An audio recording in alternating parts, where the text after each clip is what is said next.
Selamat datang di Ngalor He, ngalbum horor he. Main bola perlu strategi, nonton Pildun enaknya sambil makan roti. Kalau Messi angkat trofi lagi, fans Ronaldo cuma bisa makan ati. Akhirnya Lord Drisham 3 akhirnya muncul. Entah sudah berapa juta miliaran komen yang request film ini ya kan. Mengisahkan kelanjutan dari film keduanya yang tentu kematian anak dari Inspektur Jenderal Polisi akan menjadi inti dari ceritanya, Lur. Pastinya film Drisham akan ada plot twist, namun seperti apakah jalan ceritanya kali ini? Jadi langsung aja he, kita ke requestan he, pertanyaan lucu dari dulurku perut mual ya, Cak. Kalau motor dicuri tapi pas ketemu udah dimodif itu rugi apa untung ya? Bentar. Ya kalau modifnya bener lur, kalau jadi begini atau begini, mampus Anda ya kan? Monggo skecahaken. Sebelum mulai lur, Drisham 1 dan 2 yang album film ngalorin selalu versi remake-nya yang diperankan oleh Ajay Devgan. Tapi tenang, karena cerita utamanya hampir sama persis dengan versi orisinalnya Mohanlal ini. Dan yang membedakan paling cuma nama-nama karakter, beberapa dialog dan scene-nya, juga karakter pendukungnya saja. Sekarang kita masuk sedikit ringkasan cerita dari Drisham 1 dan 2 biar kalian lebih ingat. Tapi langsung kita ganti ke versi orisinalnya biar enak ya lur ya. Seperti yang kalian sudah tahu, film ini berfokus pada sebuah keluarga, yaitu sang ayah George Kuti, istrinya Rani, serta kedua anak mereka Anju dan Anu. Di film pertamanya adalah awal mula konflik terjadi saat Farun, anak sematawayang dari Inspektur Jenderal Kepolisian Gita, berusaha memperkaos Anju dan emaknya Rani, yang akhirnya Anju pun nekat melawan dengan memukul endasnya. Namun betapa terkejutnya mereka melihat Farun tewas. Karena panik, mayat Farun pun dikubur di halaman rumah. Dan sebagai ayah yang pasti melindungi keluarganya, George membuat beragam skenario brilian, memanipulasi tanggal-tanggal kegiatan agar mereka sekeluarga memiliki alibi dan bisa terlepas dari tuduhan. Namun Gita yang begitu cerdas terus menyelidiki bersama sang suami Prabakar, juga kaki tangannya si polisi brutal nan bengis yaitu Devan, dan terus menyudutkan keluarga George dengan berbagai cara. Sampai akhirnya lokasi jasad Farun pun diketahui. Namun ketika halaman rumah George digali lur, yang ditemukan hanyalah bangkai anjing. Karena ternyata mayat Farun sudah dipindahkan oleh George ke tanah proyekan kantor polisi yang baru sebelum lantainya dipasang. Dan jelas tidak ada seorang pun yang menduga lokasi itu ya kan. August 2-3 തീയതി അയാൾ പുനരാവിഷ്കരിച്ചു.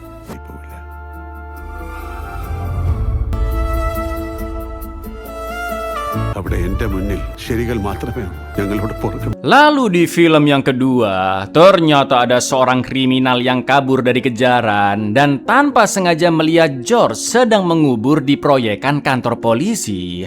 7 tahun pun berlalu, George telah menjadi pria yang sukses. Dia memiliki bioskop dan berencana membuat filmnya sendiri. Sementara itu Gita masih belum menyerah dan dengan bantuan Inspektur Jenderal Polisi yang baru yaitu Bastin, mereka menyuruh 2 polisi intel untuk tinggal di sebelah rumah George dan berpura-pura menjadi pasutri agar bisa mengorek informasi tentang lokasi jasad putranya Farun. Pada akhirnya keluarga George kembali diinvestigasi. Mayat Farun di bawah lantai kantor polisi berhasil ditemukan. Namun setelah dicek DNA-nya, ternyata kerangka mayat itu bukanlah Farun, melainkan mayat remaja lainnya lur. Karena lagi-lagi dengan cerdiknya George sudah mengganti kerangka tersebut dengan kerangka remaja lain saat dibawa ke forensik yang ciri-ciri kematiannya sama, yaitu trauma di kepala karena pukulan. George bisa mendapatkan kerangka itu karena sudah kenal baik dengan penjaga kuburan, sebut saja Dulmatin. Selain itu George juga mendekati satpam di gedung forensik bernama Rajan agar dia bisa mendapat kesempatan menyelinap masuk untuk mengganti mengganti kerangka mayat Farun dengan kerangka mayat remaja lain tersebut. Lalu langkah terakhir adalah menghancurkan kerangka Farun dengan cairan asam di suatu hutan. Ya, dengan ini George sekeluarga kembali terlepas dari segala tuduhan dan semua polisi pun lagi-lagi dibodohi oleh George yang hanya lulusan SD lur. Film kedua pun ditutup dengan George yang membakar sedikit tulang Farun agar menjadi abu, lalu dikirimkan ke Gita dan Prabakar dengan pesan agar jangan lagi mengusik keluarganya. ഇതിൽ നിന്റെ ഒരു എന്തിനാ എന്റെ മകനെ കൊന്നത് പറയടി as per DNA report ഈ സ്കെലിറ്റൻ വരേണ്ടതല്ല. It's like a case that is closed but will never close. Iya, sekarang kita masuk ke film ketiganya lur. Berlatar di Kerala 5 tahun setelah George sekeluarga berhasil lepas dari tuduhan di film kedua. Kini beliau telah menjadi produser yang membuat film berjudul Drishyam, adaptasi dari buku buatan penulis bernama Chandran dengan judul yang sama. Hari itu tayangan perdananya disaksikan oleh banyak orang di bioskop milik George sendiri, seperti para wartawan, tamu undangan, keluarga George, para pemeran termasuk aktor utamanya Hari Kumar, juga Pak sutradaranya. Dan ini adalah film pertama yang dia buat alias beliau sutradara baru. Sementara itu penulis dari film Drishyam yaitu Chandran tidak bisa hadir karena sedang pergi ke Chennai. Dan wartawan mendapatkan rumor jika Chandran berseteru dengan George saat proses pembuatan film. Namun menurut Hari Kumar, hubungan mereka berdua baik-baik saja. Di lain sisi, Rajan yang dulu bekerja sebagai satpam gedung forensik kini menjadi asistennya George lur dan memberitahu informasi bahwa semua bioskop di Kerala India seluruh penontonnya sangat puas melihat Drishyam dan Rajan yakin film ini akan menjadi blockbuster. Lalu ketika George dan keluarganya akan pulang lewat pintu belakang untuk menghindari awak media, ada satu jurnalis yang berhasil mendatanginya yaitu Yami dan kameramennya untuk menanyakan apakah film Drishyam benar-benar terinspirasi dari kejadian nyata kisah keluarga George. George pun mengatakan bahwa di kehidupan nyata, keluarganya yang tidak bersalah diburu oleh polisi karena kesalahpahaman. Namun di film George mengubahnya agar cerita semakin menarik, yaitu sebuah keluarga yang terpaksa melakukan kejahatan dan akhirnya diburu oleh polisi, namun selalu berhasil lolos. Padahal memang itu yang beneran ya kan lur. Atau dengan kata lain, seluruh cerita di film Drishyam sama persis dengan kejadian nyata. Dan inilah Drishyam 3. Buat yang belum tahu film pertama dan keduanya atau pengen inget-inget lagi jalan ceritanya seperti apa, bisa nonton dulu ya lur ya. Linknya ada di komen. ഈ സിനിമ ഒരു റിയൽ ഇൻസിഡന്റിനെ ബേസ്, അതായത് സാറിന്റെ കുടുംബത്തിൽ നടന്നു. അതൊരു ക്ലീശ സാധനമായിട്ട് എനിക്ക് ഒരു കുറ്റം ചെയ്യേണ്ടി വരുന്ന കുടുംബം. അതാണോ പോലീസുകാരും? നിനക്ക് പടം ഇഷ്ടപ്പെട്ടോ? പടം വിളിക്കും. Setelah 2 hari tayang di bioskop, penonton sampai membludak saking bagusnya film Drishyam lur, dan banyak bioskop yang menambah jadwal tayangnya. Bahkan pemesanan tiket online sampai memecahkan rekor, dan film Drishyam diprediksi menjadi salah satu karya sinema Malayalam terbesar. Berita itu ditonton oleh Gita dan Prabakar yang hanya bisa terdiam karena jelas masih sangat terpukul atas kematian putra mereka Farun yang tidak diketahui keberadaannya. Di lain sisi, seperti yang kita tahu di film keduanya, Anju mengidap gangguan PTSD atau Post Traumatic Stress Disorder yang terkadang membuatnya epilepsi lur, karena selalu dihantui rasa takut setelah insiden pembunuhan Farun yang tidak sengaja dilakukannya sebagai bentuk pembelaan diri karena akan diperkaos. Namun sekarang kondisi Anju sudah benar-benar normal karena sering konsul ke psikolog, sebut saja Bu Marpuah, dan Anju tidak perlu sesi konsul lagi. Lalu saat OTW pulang, ternyata si jurnalis Yami sudah membuntuti Anju, yang akhirnya mereka pun tahu jika Anju rutin mendatangi psikolog. Karena ingin mengorek informasi lebih dalam, Yami pun mengikuti Marpuah yang lagi nyalon dan pura-pura nggak sengaja ketemu. Mereka pun ngobrol-ngobrol karena pernah bertemu di penayangan film Drishyam, dan Yami mengatakan jika dia kepingin konsul ke Marpuah. You are perfectly all right now. ഇനി നമുക്ക് ഈ സെഷൻസിന്റെ ഒന്നും ആവില്ല. ഡോക്ടറിനെ ഓർക്കുന്നുണ്ട് നമ്മൾ ദൃശ്യത്തിന്റെ premier Sudah 1 mingguan Drishyam tayang, namun George masih tidak mengizinkan filmnya disebar keluar kerala. Padahal sudah banyak distributor yang ingin menayangkan film Drishyam di berbagai kota sampai ke luar negeri. Sang aktor Hari Kumar juga terus mendapat telepon dari para distributor yang rela bayar sangat mahal agar film Drishyam bisa dimasukkan ke bioskop-bioskop di luar kerala. George akhirnya mau bernegosiasi terkait harganya, dan di sela-sela kesibukannya, George juga ingin menikahkan Anju yang sudah cukup umur melalui makelar pernikahan alias mak comblang lur. Dan Anju yang ngebet nikah pun setuju karena selama ini tidak pernah ada pria yang cocok baginya, mau dari aplikasi kencan kek maupun anak-anak dari kenalan keluarga. George meminta bantuan ke mak comblang kepercayaannya yaitu Matai, yang juga diminta terbuka ke calon-calon keluarga besan tentang kasus yang pernah dialami keluarga George agar tidak ada salah paham, ya kan lur. Namun sayang masih belum ada pemuda yang berminat karena keluarga-keluarga mereka mendapat rumor jika Anju memiliki gangguan jiwa dan sedang dalam masa pengobatan. Entah siapa yang memberitahukan rumor tersebut, padahal Anju konsul ke psikolog cuma karena cemas aja, ya kan. Dan Matai pun berjanji akan mencari lagi calon-calon keluarga besan yang lain. Sementara itu Anu sangat berminat dengan ilmu keamanan cyber dan ingin kuliah di Singapura. Namun George belum mengizinkannya. പക്ഷേ പെൺകുട്ടി മാനസിക രോഗത്തിന് ചികിത്സയിലാണെന്ന് അവരോട് നീ വിഷമിക്കണ്ട, അവൾക്ക് നല്ലൊരാളെ നമ്മൾ കണ്ടെത്തും. സൈബർ സെക്യൂരിറ്റിക്ക് ആ യൂണിവേഴ്സിറ്റിയാ നല്ലത്. ഞാൻ പോയിട്ട് വരട്ടെ, എന്നിട്ട് തീരുമാനം. Sesuai laporan dari Marpuah, meski kondisi mental Anju sudah baik-baik saja, namun Anju dan Anu pasti masih bertanya-tanya tentang kasus Farun, apalagi sekarang mereka sudah dewasa. Maka dari itu Marpuah menyarankan George untuk mengajak keluarganya liburan singkat dan membahas kasus tersebut agar pikiran hati Anju dan Anu bisa plong, ya kan. Mereka pun akhirnya nginep di suatu villa, dan George juga mengundang pengacaranya Renuka yang membantu keluarga George lolos dari tuduhan di film kedua. Dan Renuka juga tahu semua fakta tentang kasus Farun yang sebenarnya.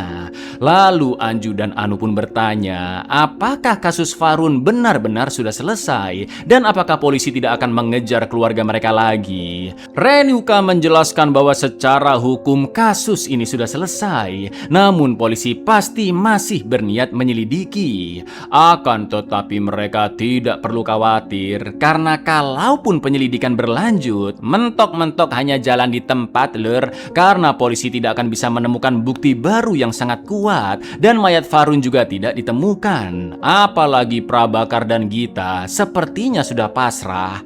Lalu saat ngobrol empat mata, Renuka pun bertanya mengapa George tidak memberitahu keluarganya soal tulang belulang Farun yang sudah dihancurkan dengan cairan asam. George pun menjawab jika dia akan tetap merahasiakan hal itu agar kedua anaknya tidak menganggap George sebagai kriminal. Technically അവസാനിച്ചിട്ടില്ല, പ്രാക്ടിക്കലി അവസാനിച്ച പോലെയാ. പുതിയ എന്തെങ്കിലും തെളിവുകൾ കിട്ടാതെ പോലീസിന് ഇനി കേസിൽ പിന്നെ പ്രഭാകർ പോലീസിന് നിങ്ങൾക്കെതിരെ തെളിവില്ല. അതുകൊണ്ട് നിങ്ങൾ ഇതെല്ലാം വിട്ടിട്ട് നിങ്ങളുടെ ജീവിതമായിട്ട് മുന്നോട്ട് പോവുക. ഈ ആക്സിഡന്റ് കാര്യം എന്താ അവരോട്? അവരുടെ അച്ഛനൊരു എന്തൊരു തോന്നൽ. Keesokan harinya Yami mendatangi Sabu yang dulu menjadi polisi intel bersama rekannya Sarita dan menyamar menjadi tetangga George untuk mendapatkan informasi.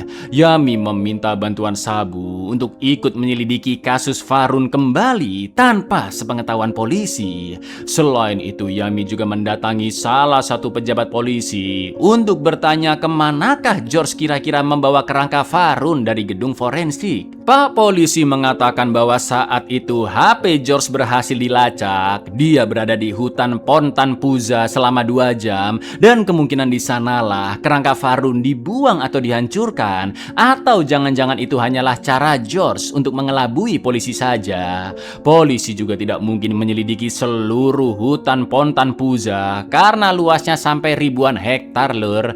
Di lain sisi Mak Comblang Matai kembali menemui George dan memberitahu memberitahu bahwa ada dua pemuda India yang berminat menikahi Anju. Yang satu tinggal di kota dekat sana, namun yang satu lagi sedang tinggal di Australia dan keluarga mereka sama-sama baiknya. Namun George langsung menolak pemuda yang tinggal di Australia karena sejak awal dia memang tidak mau Anju pergi sampai keluar dari India.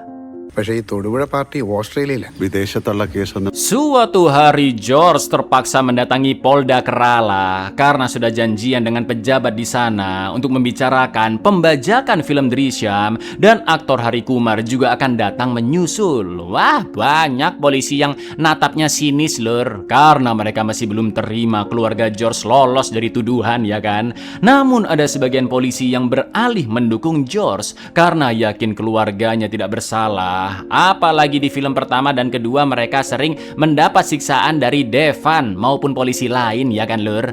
Dilalah ketika menunggu bertemu dengan pejabat polisi, George bertemu dengan Suresh, polisi yang dulu ikut mengusut kasus Varun, namun sekarang dia sudah pensiun dan mendukung George. Mereka pun ngobrol ngalor ngidul dan Suresh mengatakan jika sepertinya polisi sudah tidak berminat mengusut kasus Varun lagi. Selain itu Suresh menceritakan jika putranya yang nganggur sangat tertarik menjadi sutradara, bahkan sudah membuat beberapa film pendek. Mendengar itu George dengan senang hati akan membantu dan berencana mengenalkan putra Suresh ke sutradara film Drishyam. പോലീസിന് ഇനി അതിന്റെ പുറകെ പോവാൻ വലിയ താല്പര്യമില്ല. ഡിപ്പാർട്ട്മെന്റിലെ നല്ല ശതമാനം ആളുകളും മാനസികമായിട്ട് നിങ്ങളുടെ കുടുംബത്തോടൊപ്പം അവന് ഈ ഡയറക്ഷനിലൊക്കെ താല്പര്യമുണ്ട്. 1-2 ഷോർട്ട് ഫിലിമിലൊക്കെ വർക്ക് ചെയ്തിട്ടുണ്ട്. ഞാൻ വിളിക്കാം. Rajan sudah mencari tahu tentang si pemuda calon jodohnya Anju yang tinggal di kota dekat sana. Namun ternyata ayah dari si pemuda itu berteman dekat dengan pejabat polisi. Pastinya George langsung menolak karena tidak mau memiliki hubungan keluarga dengan polisi untuk menghindari terkuaknya kasus Varun. Tak lama kemudian sutradara film Drishyam datang untuk menyampaikan kabar gembira bahwa penghasilan film Drishyam sudah mencapai 100 crore atau setara hampir 200 miliar rupiah lur.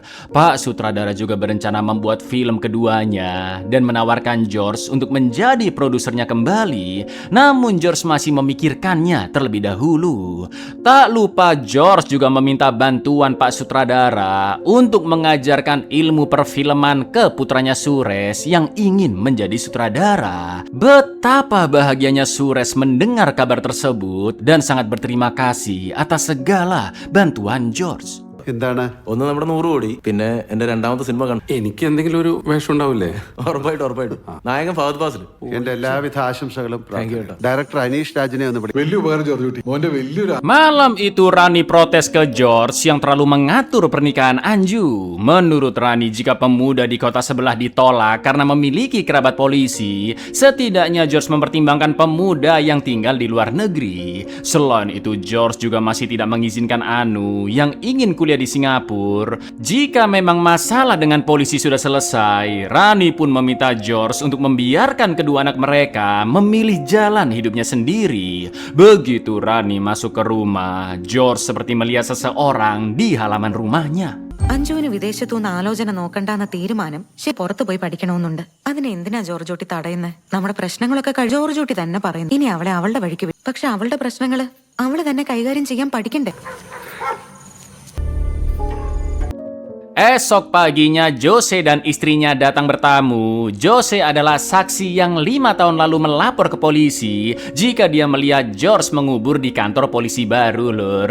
Kedatangan Jose ke sana untuk meminta maaf atas laporannya dulu yang membuat keluarga George diinvestigasi kembali. Saat itu Jose cepu karena dia mendapatkan uang yang besar dari pihak kepolisian, dan sejak mendapatkan uang itu keluarganya sering ketiban sial lur, seperti ibunya yang jadi lumpuh sampai meninggal dan warung Maduranya yang kurang laris. Maka dari itu Jose datang meminta maaf karena mungkin George telah mengutuk keluarganya. George mengatakan bahwa dia tidak pernah main dukun-dukunan apalagi mengutuk keluarga Jose, dan justru karena laporan Jose lah kasus George bisa lebih cepat selesai. Bahkan George memberikan uang ke Jose agar dia bisa beli oven untuk warung Maduranya lur. Yang jelas Jose pun sangat berterima kasih atas kebaikan George.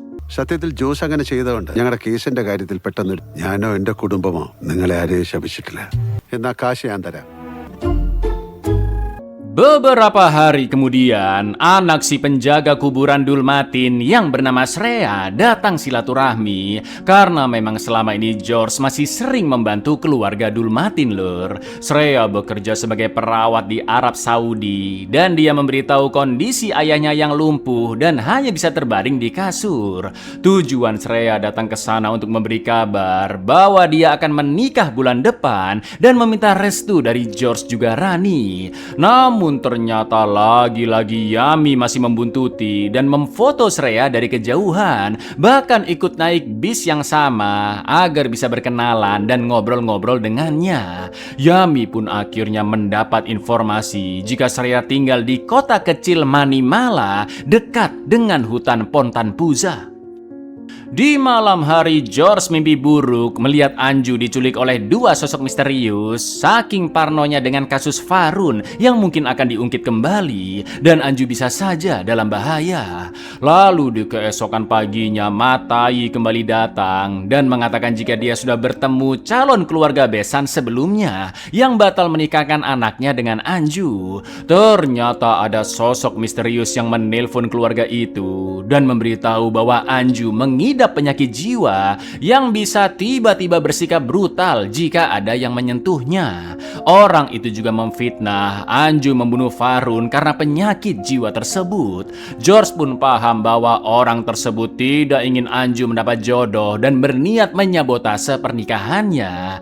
Lalu Matai pun memberikan nomor telepon orang itu yang bisa diselidiki oleh George. തോമാച്ചൻ്റെ ഞാൻ അവരെ പല പ്രാവശ്യം ട്രൈ, പക്ഷെ അവരെ phone switch off. മറ്റേ പയ്യനെ കൊലപ്പെടുത്തി എന്നൊക്കെ പറഞ്ഞ് ചെറിയ മാനസിക രോഗം ഉണ്ടെന്നും ആരെങ്കിലും ദേഹത്ത് വിട്ടാ സാറേ ഇതൊക്കെ നുണയാണെന്ന് എനിക്ക് മനസ്സിലാവും. പക്ഷെ അവര് വിശ്വസിക്കണ്ടേ? അല്ല ആ നമ്പർ സത്യത്തിൽ ഞാനത് തരാനാ.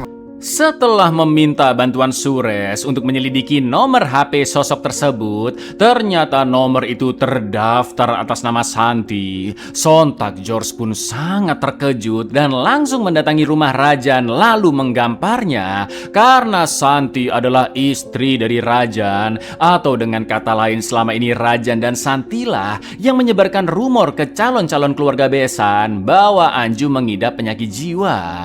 George pun begitu emosi karena menganggap Rajan telah mengkhianatinya dan berani mengusik keluarganya. Namun Santi mengatakan bahwa hidup keluarga mereka jauh lebih terpuruk. Santi memberitahu bahwa sejak Rajan dipecat dari Satpam Gedung Forensik karena diduga membantu George, keuangan keluarga mereka pun jatuh. Kedua anaknya tidak bisa sekolah, bahkan saking traumanya putri mereka sampai berniat bun-bun dan kini tidak bisa bicara. Dulu George tidak pernah peduli kepada Rajan sampai Rajan sendiri yang meminta-minta pekerjaan ke George. Rasa sakit inilah yang membuat Rajan dan Santi membalas George dengan cara mensabotase lamaran-lamaran untuk Anju.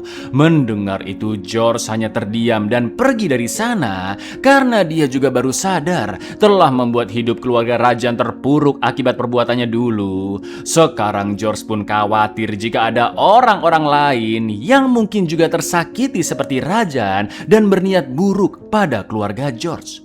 നിങ്ങൾ പണക്കാർക്ക് ഞങ്ങൾ പാവങ്ങളുടെ വേദനയൊന്നും അറിയണ്ടല്ലോ. എന്റെ ചേട്ടന്റെ ജോലി പോയി, ഞങ്ങളുടെ കുടുംബം പട്ടിണി, എന്റെ മോളുടെ അതിനൊരു അവസരം കിട്ടിയപ്പം ഞങ്ങളും കൂടെ ശാന്തി, George pun curhat ke istrinya tentang keluarga Rajan dan Rani juga berpikiran yang sama bahwa seharusnya sejak awal George tidak melupakan Rajan. Lalu Rani pun teringat kejadian janggal semalam bahwa dia sempat melihat cahaya senter di dekat pohon pisang halaman rumah. Beberapa hari yang lalu Rani juga sempat mendengar suara mobil jeep saat dia sedang mandi. Jelas George pun teringat dengan sosok yang sebelumnya dia lihat sekelebat di halaman. Gak pakai lama George langsung mengecek ke sekitar pohon pisang, yang mana lokasi ini adalah tempat dikuburnya Farun di film pertama, lur. Betapa terkejutnya George melihat bekas galian tanah seperti lubang kuburan dan kembali ditutupi oleh rumput agar terlihat normal. Belum sempat mengeceknya lebih jauh, George pun balik ke rumah karena dipanggil oleh Rani, dan sosok misterius itu pun muncul dari kegelapan sambil sambil nyebat yang tak lain tak bukan adalah siapa? Devan, si polisi bengis yang sudah dipecat.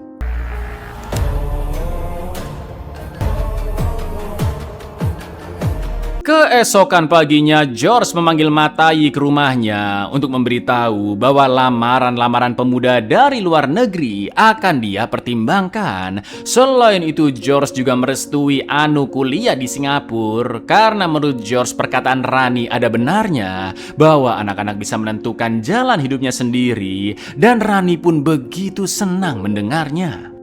Malamnya, George menggali di tempat yang kemarin untuk mengecek apakah sosok yang mengintainya memasukkan sesuatu ke dalam sana, namun tidak ditemukan apa-apa, Lur.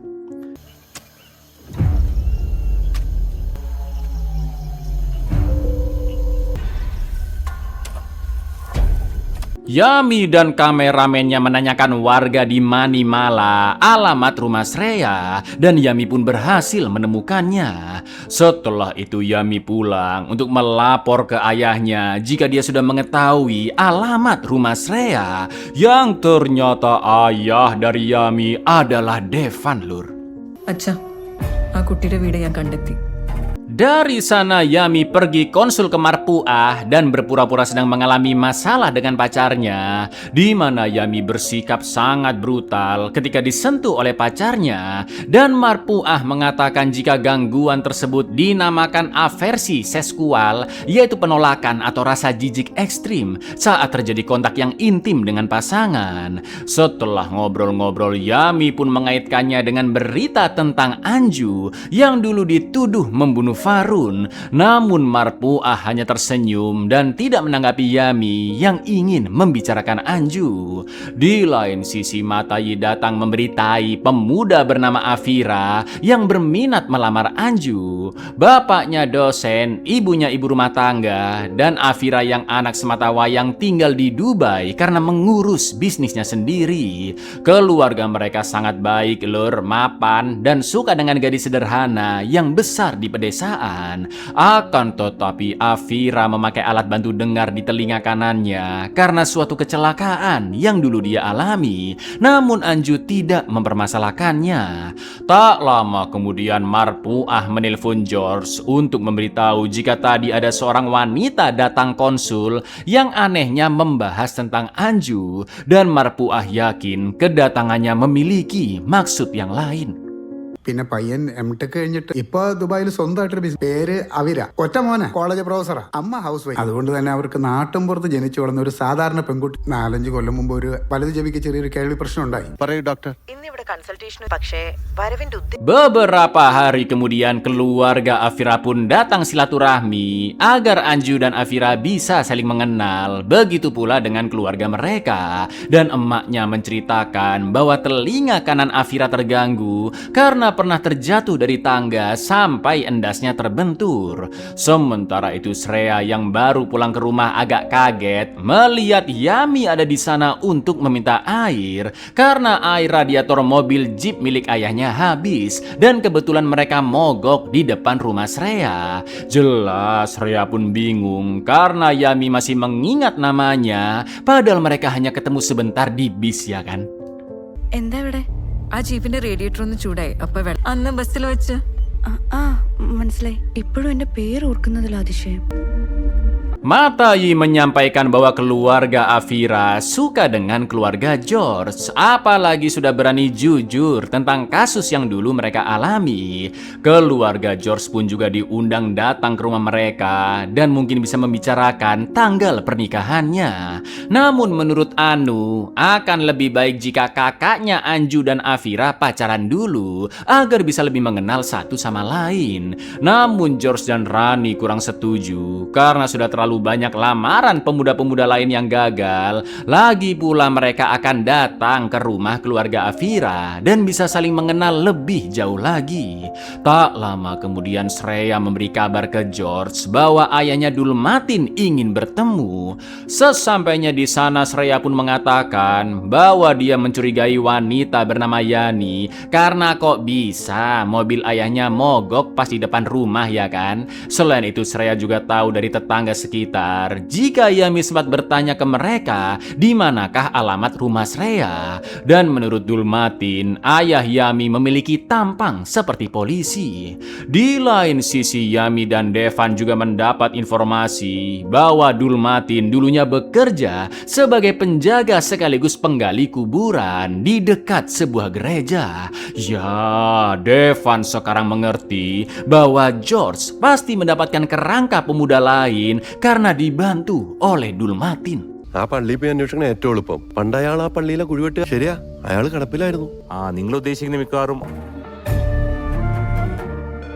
Untuk memastikan Afira anak baik-baik, George pun menghubungi rekannya yang memiliki banyak relasi. Dan setelah dicari tahu tentang Afira, dia memang pria yang baik, pekerja keras, ulet, tahan banting, dan gigih. Bisnisnya sempat tersandung masalah, tapi sekarang sudah bangkit kembali, lur. Setelah itu George, istri dan anaknya datang ke rumah keluarga Afira yang sangat luas dan mewah. Mereka semua pun ngobrol-ngobrol dengan hangat dan semakin merasa cocok. Namun saat OTW pulang, ternyata Devan sudah menguntit sampai ke sana dan dia ditemani oleh Rajan. Sementara itu di Polda Kerala, Sabu mendatangi sang Inspektur Jenderal Bastin dan menyampaikan bahwa Devan datang menemuinya untuk membahas kasus Farun. Bastin pun mencari tahu tentang Devan yang sejak dipecat dari polisi, ternyata dia bekerja bantu-bantu makelaran properti tapi kurang laku, lur. Devan juga menjadi pecandu hammer dan rela melakukan pekerjaan kotor apapun asalkan dibayar. നല്ല കുടിയാണെന്നാ കേട്ടത്. കാശ് കിട്ടുന്ന എന്ത് പണി കളിച്ച് ആളിപ്പോ വണ്ടിക്കച്ചവടവും സ്ഥലക്കച്ചവടവും ഒക്കെ ആയിട്ടൊരു ബ്രോക്കറാ. അവന്റെ ഉദ്ദേശം എന്താണെന്നറിയണം. അവൻ പോയി വല്ല ഇഷ്യൂ ഉണ്ടാക്കിയാൽ George mendapat kabar dari calon besannya jika ada dua orang mencurigakan yang datang untuk menjelek-jelekan nama Anju, seolah-olah ingin mensabotase pernikahan itu. Mereka berdua pun langsung diusir dan Afira sempat memfoto mobilnya. Ketika foto mobil Jeep itu dikirim, George pun sangat terkejut melihat ada Rajan dan plat nomor mobil Jeep juga terlihat jelas. Di lain tempat, Devan mendatangi Marpuah. Dia mengaku-ngaku sebagai polisi dan meminta berkas-berkas konsultasinya Anju selama ini.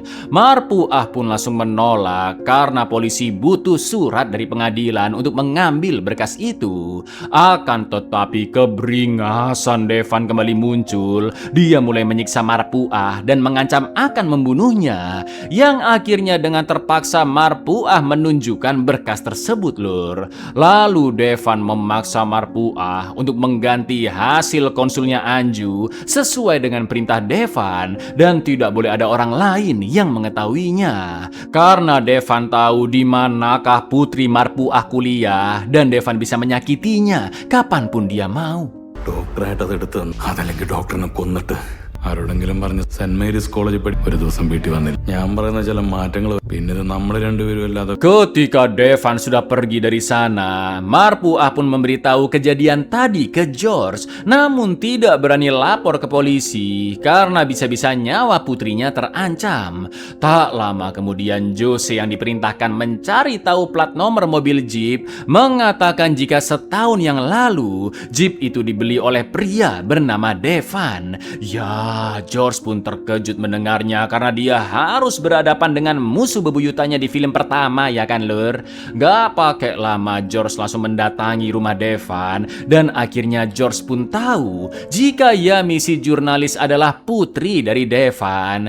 George pun mengultimatum bahwa dia tidak akan tinggal diam jika keluarganya diusik, tidak peduli sekotor apapun cara Devan melakukannya. Namun Devan tidak bergeming, dia akan tetap bermain kotor jika memang cara itu yang dibutuhkan untuk menang dan mewanti-wanti George untuk waspada karena selama kasus pembunuhan Farun belum tuntas, maka keluarga George tidak akan pernah bisa hidup tenang. അപ്പൊ കുറെ നാറിയ ചാനലുകാർ 50 ആളാണെന്ന് പറയുന്നത് അത് കണ്ട് നീ എന്നെ നീ എങ്ങനെ വേണേലും ഉപദ്രവിച്ചോ, പക്ഷെ എന്റെ കുടുംബത്തെ ജയിക്കാൻ വേണ്ടി എന്ത് തരംതാണ കളിയും കളിക്കുന്നവനാ ഞാൻ. Selanjutnya Devan mulai menyiksa Dulmatin sampai dia menceritakan tentang kerangka pemuda lain yang diberikan kepada George. Namun karena Dulmatin masih tutup mulut, Devan mulai memukuli Shreya dan Dulmatin yang tidak tega pun akhirnya menjelaskan semuanya lur. Setelah itu Dulmatin memberitahu ke George apa yang barusan terjadi dan Shreya juga sudah melaporkan tindakan Devan ke kantor polisi. Di Polda Kerala, Bastin yang mengetahui Devan masih menyelidiki kasus Farun memintanya datang ke rumah aman milik kepolisian agar media tidak mengetahuinya. Disinilah Bastin baru tahu lor siapa yang membayar Devan dan menyuruhnya untuk menggali informasi ke orang-orang yang membantu George, yaitu Prabakar, ayah dari Farun. Prabakar menjelaskan bahwa sejak George mengirim abu anaknya dan upacara pemakaman dilakukan, sejak saat itulah Gita tidak pernah mau bicara sepatah kata pun karena masih terpukul atas kematian anaknya yang bahkan jasad utuhnya tidak pernah ditemukan, sedangkan keluarga George dipandang orang-orang sebagai pahlawannya. Maka dari itu Prabakar akan mencari keadilan dengan caranya sendiri, yaitu dengan membayar Devan yang juga memiliki dendam kesumat ke keluarga George. Jika hukum memiliki batasan, Devan yang sangat bengis dan keji akan mendobrak batasan-batasan tersebut. Prabakar telah kehilangan putranya Farun dan sekarang dia juga kehilangan istrinya Gita, tanda kutip lur. Karena itulah Prabakar akan melakukan apapun untuk menjebloskan George ke penjara agar kondisi mental istrinya Gita bisa kembali. നിയമത്തിലും നിയമപാലകർ ആ പരിമിതി സഹദേവനില്ല. ഞങ്ങളുടെ വേദന അവരറിയണം, അത് ഞാൻ അറിയിക്കും. എല്ലാം നഷ്ടപ്പെട്ട് അതിനെല്ലാം കാരണം ഒന്നും സംഭവിക്കാത്തതുപോലെ I lose my I am losing my ഇത് എങ്ങനെയെങ്കിലും തിരിച്ച് അവര് ശിക്ഷിക്കപ്പെടണമെന്ന് താങ്കൾക്ക് എന്റെ കൂടെ നിന്നൂടെ? Karena Bastin meragukan Devan yang dianggap bisa berbuat onar dan justru kembali mencoreng nama polisi, Prabakar pun meminta Devan untuk menjelaskan temuannya selama ini. Devan mengatakan jika dia sudah mendapat info dari Dulmatin, si mantan penjaga kuburan yang memberikan kerangka pemuda lain ke George. Selain itu Devan menduga bahwa jasad Farun dikubur tepat di bawah rumah Dulmatin karena 5 tahun lalu George membeli tanah tersebut yang di atas namakan Dulmatin sampai akhirnya Dulmatin membangun rumah di tanah itu, dan Devan yakin George telah mengubur jasad Farun di sana sebelum rumah dibangun. Mendengar itu Bastin pun sangat tidak yakin karena George adalah pria yang sangat cerdik dan selalu satu langkah di depan kepolisian, apalagi saat pergi dari gedung forensik menuju hutan Pontan Puza. George yang pasti sudah tahu HP-nya sedang dilacak justru tetap membawanya lur, seolah-olah dia memiliki rencana untuk mengelabui polisi. Setelah itu Bastin menyuruh Devan keluar agar dia bisa ngobrol 4 mata dengan Prabakar. Lalu Bastin menceritakan bahwa George memiliki kebun karet sekitar 4 hektar dan biasanya petani atau pengusaha karet biasa nyetok cairan asam sekitar 35 liter per tahun dan setiap bulannya memakai 3-5 liter untuk menggumpalkan getah pohon. Namun 5 tahun yang lalu, tepat setelah kerangka Farun ditemukan di bawah kantor polisi, George diketahui membeli 35 liter cairan asam dan tetap membeli 3-5 liter tiap bulannya lur. Atau dengan kata lain, Bastin sangat yakin jika 35 liter cairan asam itu digunakan untuk menghancurkan kerangka Farun agar tidak ada jejak yang bisa dilacak oleh polisi. Meski begitu Prabakar tidak menyerah. Dia akan tetap menjebloskan George ke penjara bagaimanapun caranya, mumpung George sekeluarga sedang lengah karena sibuk mempersiapkan pernikahan Anju. ഈ 35 litre George കുട്ടി 5 litre acid അടുത്ത ഞായറാഴ്ച അത് കഴിഞ്ഞ് 1 മാസത്തിന് now he's BC. അല്ലെങ്കിൽ തന്നെ അവര് ബോഡി കിട്ടണമെന്നുണ്ടോ? And if we win you can enjoy the film. Are you with me? Selagi George dan keluarganya sibuk acara tunangan, juga mempersiapkan ini itu untuk pernikahan Anju, kepolisian dan Devan terus menggali informasi dari orang-orang yang berhubungan dengan George tanpa sepengetahuannya. Mereka juga menemui orang tua dari kerangka pemuda yang lain agar darah mereka bisa diambil untuk mencocokkan DNA-nya sebagai bukti di persidangan nanti. Sementara itu George memiliki firasat jika Devan mungkin telah dibantu oleh kepolisian dan diam-diam terus menyelidiki kasus Farun. Karena tidak ingin pernikahan Anju terganggu, George pun menemui pengacaranya Renuka agar dia mengajukan jaminan antisipasi atau gampangnya perlindungan hukum kepada seseorang lur, supaya dia tidak bisa langsung ditangkap maupun ditahan oleh polisi. Renuka pun akan melakukannya dan meminta George fokus dengan pernikahan Anju karena menurutnya polisi juga tidak akan bisa menemukan bukti yang sangat kuat. George കുട്ടി പോയി കല്യാണത്തിന്റെ കാര്യം ബാക്കി ഞാനിവിടെ എല്ലാം നോക്കിക്കോളാം. ജോർജ് കുട്ടിക്ക് അത്ര ടെൻഷൻ ആണെങ്കിൽ അപ്പൊ പോലീസിന്റെ ഭാഗത്തുനിന്ന് എന്തെങ്കിലും. Hari pernikahan Anju sudah semakin dekat dan hasil DNA kerangka pemuda lain sudah keluar yang hasilnya memang cocok dengan kedua orang tuanya. Kasus Farun pun akhirnya dibuka kembali dan Bastin memerintahkan anak buahnya untuk menahan George sekeluarga karena telah ditemukan bukti baru. Namun semua sudah diperkirakan oleh George lur, dan dengan jaminan antisipasi yang sudah diberikan ke pengadilan tinggi, polisi pun tidak bisa menangkap mereka. Akan tetapi Bastin tidak menyerah dan mengeluarkan surat agar George sekeluarga mendatangi kantor polisi tepat di hari pernikahan Anju untuk pemeriksaan lebih lanjut. Untungnya Mbak Renuka berhasil meyakinkan ketua pengadilan bahwa polisi sengaja mengeluarkan surat notis untuk menggagalkan pernikahan putrinya George. Pada akhirnya ketua pengadilan pun memberi perintah bahwa polisi tidak boleh menangkap keluarga George sampai acara nikahnya Anju selesai lur.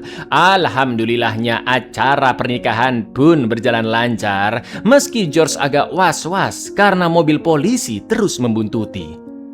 Anju എന്ന പെൺകുട്ടിയുടെ she is having sexual aversion. Milord, I strongly doubt the veracity of the so-called medical report. Interim bail granted until തൽക്കാലം വിവാഹം നടക്കട്ടെ.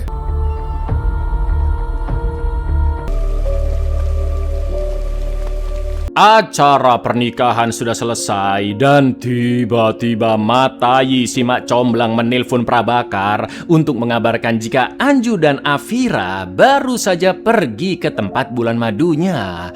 Ternyata Matai berkomplotan dengan Prabakar. Lalu Prabakar pun memberitahu Bastin bahwa apa yang sudah dilakukan sampai titik ini hanya sekedar strategi pengalihan lur. Prabakar yakin semua bukti yang sudah dikumpulkan tidak akan bisa menghukum George maupun keluarganya. Lalu Prabakar mulai menjelaskan rencana sebenarnya, yang mana kartu as dari Prabakar adalah Afira lur. Ternyata saat bisnisnya di Dubai tersandung masalah karena penyelewengan keuangan dan Afira hampir masuk penjara, Prabakar yang juga seorang pengusaha menyelamatkannya dan mengambil alih bisnis itu asal dengan satu syarat, yaitu Afira mau menuruti permintaan Prabakar. Setelah itu Prabakar pun menyewa banyak mak comblang di Kerala termasuk Matai agar memanipulasi pikiran George. Dari yang awalnya menolak lamaran dari pemuda luar negeri sampai akhirnya George mau karena lamaran-lamaran lain selalu ditolak ya kan. Dan disitulah Matai mengenalkan Afira sebagai calon yang sangat berpotensi. Resort yang dijadikan tempat bulan madu berada tidak jauh dari rumah George agar rencananya bisa berjalan lancar. Langkah selanjutnya Devan membuat pingsan satpam resort, sedangkan Afira membius Anju melalui minuman. Setelah Anju pingsan, Devan pun video call George dengan HP-nya Anju agar memancing George datang ke sana. Lalu Devan mulai menyebar banyak darah Afira di TKP yang sebelumnya sudah diambil, seolah-olah Anju menyerang Afira lur, dan itu memperkuat hasil konsul yang sudah dipalsukan jika Anju mengidap gangguan aversi seksual. അഞ്ജുളെ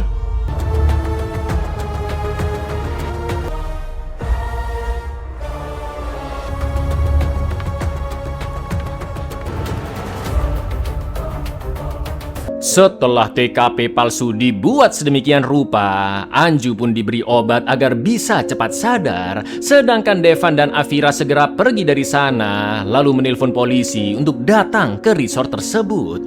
Jelas Anju yang terbangun sangat ketakutan karena situasi kamarnya kacau dan darah di mana-mana. Sampai akhirnya George pun datang dan dalam kondisi kebingungan, tak lama kemudian polisi pun datang, lur. Bisa dibilang kejadian dahulu akan terulang kembali, yaitu Anju akan dituduh melakukan pembunuhan, sedangkan George dianggap menyembunyikan mayat Afira di suatu tempat. Namun bedanya kali ini mereka tidak bisa mengelak karena bukti situasional atau bukti peristiwa yang kuat, yaitu mereka ada di dalam kamar dengan banyaknya darah Afira, juga hasil konsul Anju yang mengidap aversi seksual. Sementara itu Devan diperintahkan mengantar Afira ke kota lain, lalu dia kabur ke Sri Lanka dengan perahu nelayan dan akan memulai kehidupan dengan identitas barunya di negara Tunisia. Ya, inilah rencana dari Prabakar untuk menjebak George dan keluarganya, lur. ഇത്തവണ മകൾക്കെതിരെ ശക്തമായ ഇനി ആ പെൺകുട്ടിയുടെ ചരിത്രം ആവർത്തി മകൾ കൊല്ലുന്നു. ജോർജ് കുട്ടി ആ ബോഡിയെ അവിടെ നിന്നും തന്റെ പുതിയ 250 ഇന്ത്യക്കാർ Malam itu setelah menjalankan misi mereka, Devan tidak melalui jalur yang seharusnya dan beralasan ke Afira jika dia melewati jalan pintas agar lebih cepat. Lalu di keesokan paginya Bastin pun sangat terkejut ketika mendapat laporan dari bawahannya tentang kejadian di resort semalam. Saat itu juga Bastin langsung mendatangi Prabakar dan menuduhnya telah berbohong karena apa yang terjadi tidak berjalan sesuai rencana Prabakar, lur. Ternyata laporan yang diterima Bastin pagi itu adalah Anju terluka sangat parah yang kemungkinan diserang oleh Devan.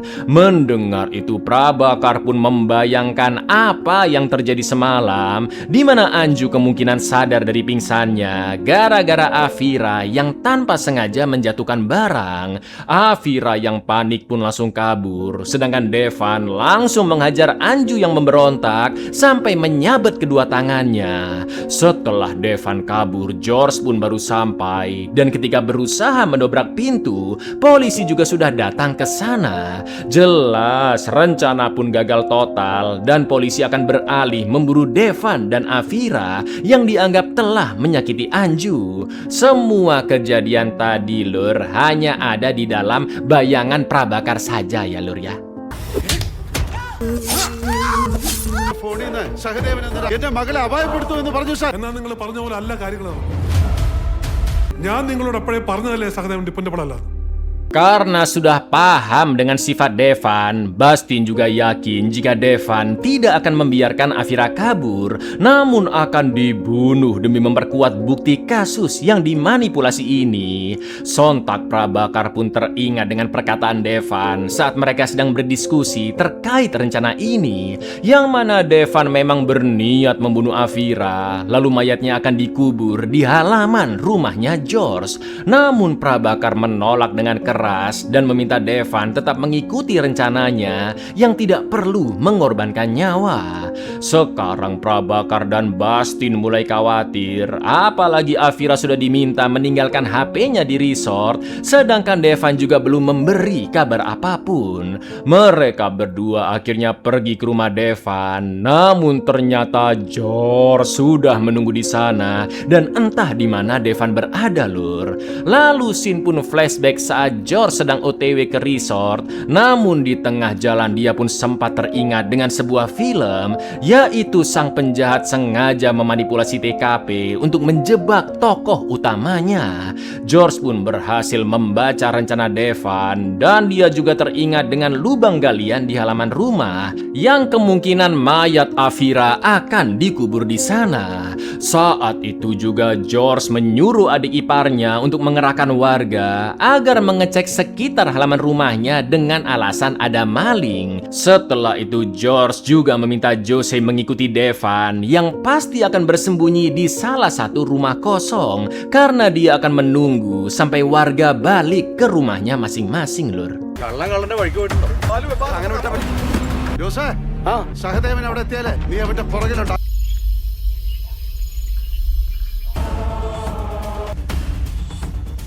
Dugaan George ternyata benar. Devan bersembunyi di rumah kosong sambil membawa Afira. Setelah menemui Anju di resort, George segera OTW ke rumah kosong tersebut ditemani oleh Jose, dan Devan dihajar bolak-balik dengan tongkat besi sampai memberitahu di manakah Afira berada.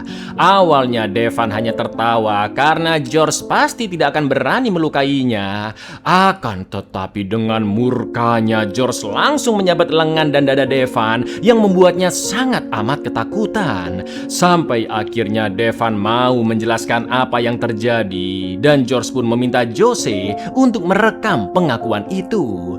Devan mengatakan jika semua ini diatur oleh Prabakar dan Bastin. Selain itu sebelumnya Devan hanya menggemburkan tanah di halaman rumah George untuk memancing George agar menggali di sana, dan di kesempatan itulah Devan merekam George yang nantinya akan menjadi bukti bahwa George memang mengubur Afira di sana. Hanya ini saja lur yang dijelaskan oleh George ke Prabakar dan Bastin. Lalu George pun mewanti-wanti mereka berdua jika sekarang dia sudah memiliki video pengakuan Devan, dan George tidak akan takut menghadapi mereka di pengadilan nanti. Akan tetapi Prabakar tidak jiper dan mengatakan bahwa sampai kapanpun dia akan tetap memburu keluarga George. ഞാനല്ല ഇതിന്റെ എല്ലാം പുറകെ പ്രഭാകർ സാർ വൈദ്യ. നീ അവിടെ കുടിച്ചു നോക്കുമെന്ന് എനിക്ക് ഉറങ്ങി കുഴി മൂടുന്ന എന്റെ വീഡിയോ എടുത്ത്. സഹദേവനും അവന്റെ കുമ്പസാരവും ഇനിയെല്ലാം കോടതി കാണാം. പല രൂപത്തിലും ഭാവത്തിലും എന്നും ഞാനുണ്ടാവും. Dari sana George menjenguk Anju di rumah sakit bersama Rani dan Anu. Lalu George mengatakan bahwa dia harus mengakhiri kasus yang sudah berlarut-larut ini karena kemenangan tidak selalu membawa kedamaian, dan George ingin keluarganya bisa tidur dengan nyenyak. Menurut George, apa yang akan dilakukannya setelah ini juga bagian dari penebusan dosa, dan berharap tidak ada masalah apapun lagi ke depannya. Ternyata George berencana menyerahkan diri lur, juga memberikan rekaman pengakuan Devan serta bukti-bukti yang lain. Namun dengan syarat George hanya dipenjara 5 tahun saja. Kasus Farun juga harus berakhir di sini berikut syarat-syarat lainnya lur. Berkas dakwaan yang disusun George bersama Renuka ini juga telah disetujui oleh Prabakar. Lalu setelah memberikan berkas-berkas itu ke Bastin, dengan tegas George memperingatkan Prabakar bahwa semuanya sudah berakhir. Namun jika Prabakar maupun istrinya Gita masih mengincar Anju ataupun keluarganya, George tidak akan ragu untuk membunuh Prabakar.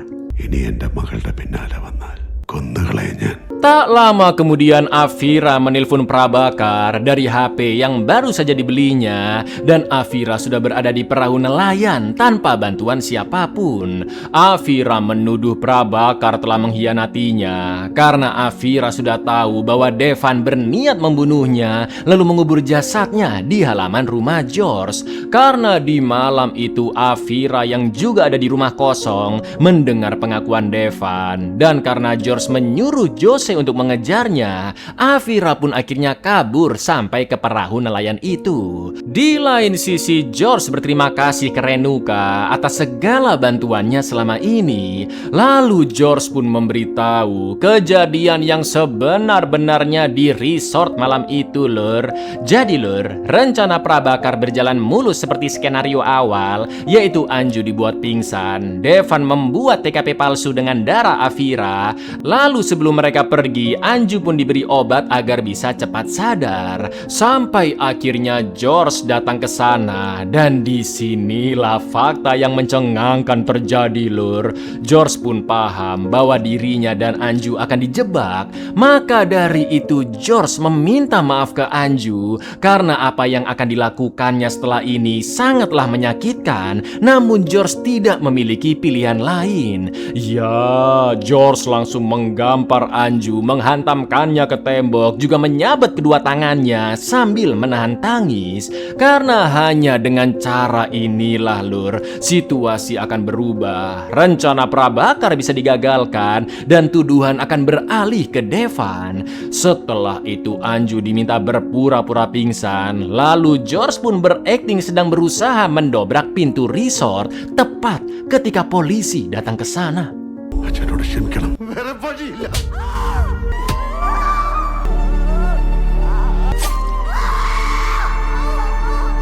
ഹോസ്പിറ്റലിൽ ചെന്നിട്ട് കണ്ണുറക്കാം. ആക്രമിച്ച ആളെ തിരിച്ചറിയാൻ സാധിച്ചോ? സഹദേവൻ അന്നേരം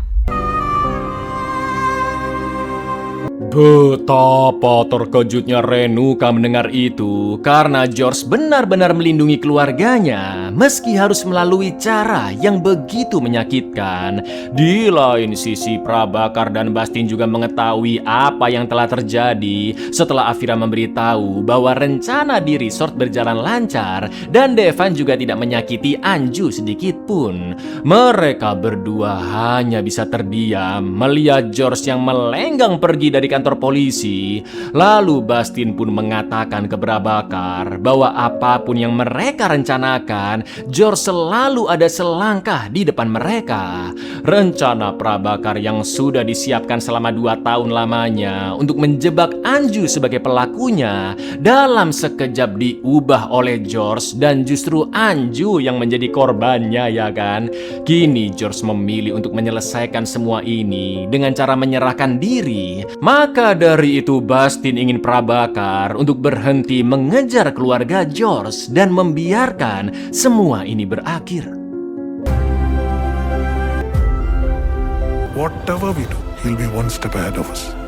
ആ മകളെ രക്ഷിക്കാൻ അയാൾ ഏതറ്റം വരെയും പോകും. 2 വർഷത്തെ ഒരു നിമിഷം കൊണ്ട് അയാൾ ഇരയാക്കി. ഭാഗ്യവാനെന്ന് പറഞ്ഞ അയാളെ തള്ളിക്കളയേണ്ട മിസ്റ്റർ Prabhakar. Just chose to end the war, so let it be the end. Film pun ditutup dengan berita George yang telah menyerahkan diri ke polisi atas kasus Farun, dan sesuai berkas yang telah dia susun, George akan dihukum penjara selama 5 tahun saja. Saat itu Prabakar dan Gita juga menonton beritanya. Lalu Prabakar pun bertanya ke istrinya apakah sekarang dia sudah lega dan senang. Namun Gita menggelengkan kepalanya dan mengatakan bahwa dia akan tetap memburu Anju, Lur. Are you happy now? എനിക്ക് അവളെ വേണം. Buyar, ya. Ada potensi film Drishyam lanjut sequel keempat, ya kan Lur? Meskipun Pak Sutradara J2 Joseph masih belum mengonfirmasi.